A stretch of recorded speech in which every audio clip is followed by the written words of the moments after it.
I have had some really difficult technical interviews, and I've had some that it was really interesting. Like after I got my CMA, I have never had a technical interview. Huh. Everywhere It's I've just applied, assumed. Yeah. they just assume that. And what was interesting about the CMA program is I was really nervous about it because I have imposter syndrome, don't we all? Yes. And I was like, I can't believe I got in. Like, I was very just like, they're going to see me. They're going to know like instantly that I shouldn't be here. And like the first day we were at our in-person immersion, because it was before COVID, I got to go to Amsterdam and it was a blast. Yeah. And literally the first day they were like, this isn't a technical course. And I was like, thank God. And no coding required.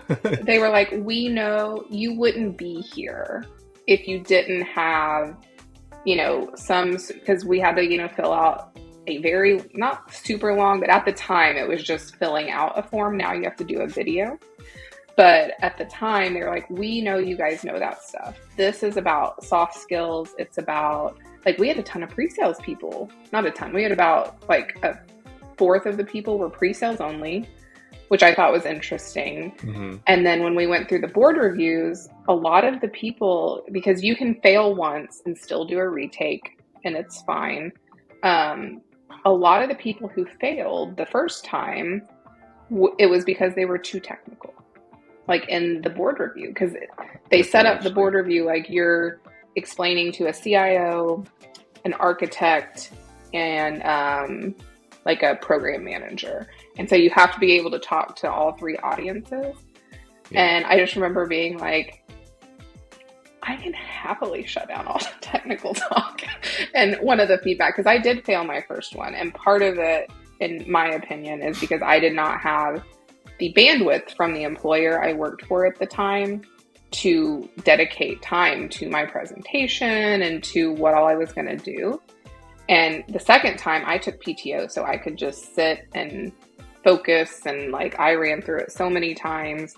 And my feedback on my first failure was I was really great at shutting down the technical talk, but I needed to talk about it a little bit. And I was like, oh, okay. But they were like, your soft skills are great. You're really great at like engaging people and all of that, and your cadence and your presentation, all that's okay. Well, I completely redid everything for my second one. And fortunately, one of the, I don't want to say judges because that's not the right word, but one of the panelists, he was in my first one and then he was in my second one. And literally after the second one, he was like, that was so much better. Like, I can tell that you had the time. I was like, oh yeah, I have been, like, I was like 3 minutes early on the cutoff. Like I walked out there, I was like, I know I nailed it. Like I knew after the second time.